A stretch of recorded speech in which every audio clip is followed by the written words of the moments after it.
നീതിയുടെ നേതാവായിരുന്നു മുഹമ്മദ് നബി സല്ലല്ലാഹു അലൈഹി വസല്ലം. നീതി ബന്ധുക്കാർക്കോ സ്വന്തക്കാർക്കോ എതിരാണെങ്കിൽ പോലും നീതിയുടെ പക്ഷത്ത് നിൽക്കാനാണ് ഖുർആൻ നമ്മളോട് ആഹ്വാനം ചെയ്തത്. ബദർ യുദ്ധവുമായി ബന്ധപ്പെട്ട ഒരു ചരിത്രമാണ് ഞാൻ ഇവിടെ അവതരിപ്പിക്കാൻ പോകുന്നത്. ബദറിങ്ങണാങ്കണ ധ്വനി മുഴങ്ങി, നബിയും സ്വഹാബത്തും പടക്കൊരുങ്ങി, നബിതൻ സഹചരെ അണിയായി നിർത്തി, അണിയിൽ സവാദീനെ ഒരൽപ്പം തെറ്റി, ദൂതർ തിരുകൈയിലിരിക്കും ദണ്ഡാൽ, പതിയെ സവാദിന്റെ വയറ്റിൽ തട്ടി, ഒരുമിച്ചുടൻ നിൽക്കാനമർ ഓതുന്നേ, ഉടനെ സവാദപ്പോൾ ചൊടിച്ചു നിന്നേ, നബി വിളിച്ചും കൊണ്ടതാ ചൊല്ലുന്നേ, നേസർ എനി സങ്കടവും കേൾക്കേനേ, ദണ്ഡാൽ ഇതാ അങ്ങൻ വയറ്റിൽ കുത്തി, ഉണ്ടായതിനാലെ മനസ്സും കത്തി, വേണം എനിക്കും ആ നെഞ്ചിൻ താഴത്ത്,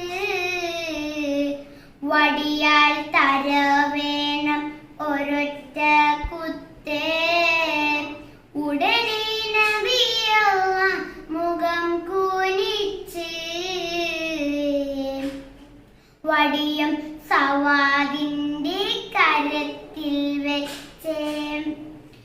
വീണ്ടും സവാദപ്പോൾ മൊഴിഞ്ഞ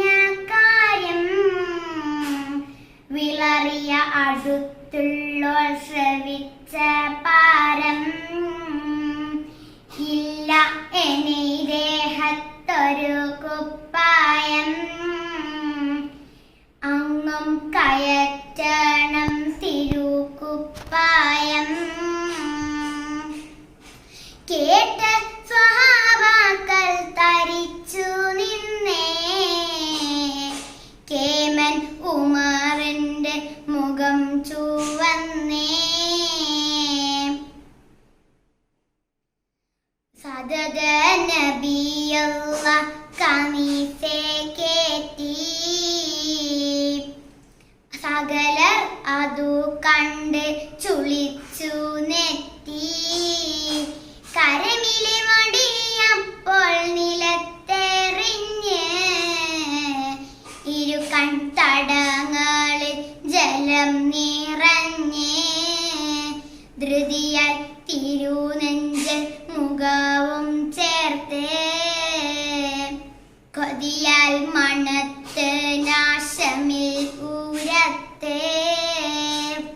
ബദറിൽ ഒരു പക്ഷേ ഷഹീദാം ഞാനേ, കൊതിയുണ്ടുമായി ദേഹം മണക്കാൻ തേനേ, അപരാധമാണെങ്കിൽ പൊറുക്കുമുത്തേ, അതിനാൽ ഉടൻ ശിക്ഷ വിധിക്കൂ സത്തേ.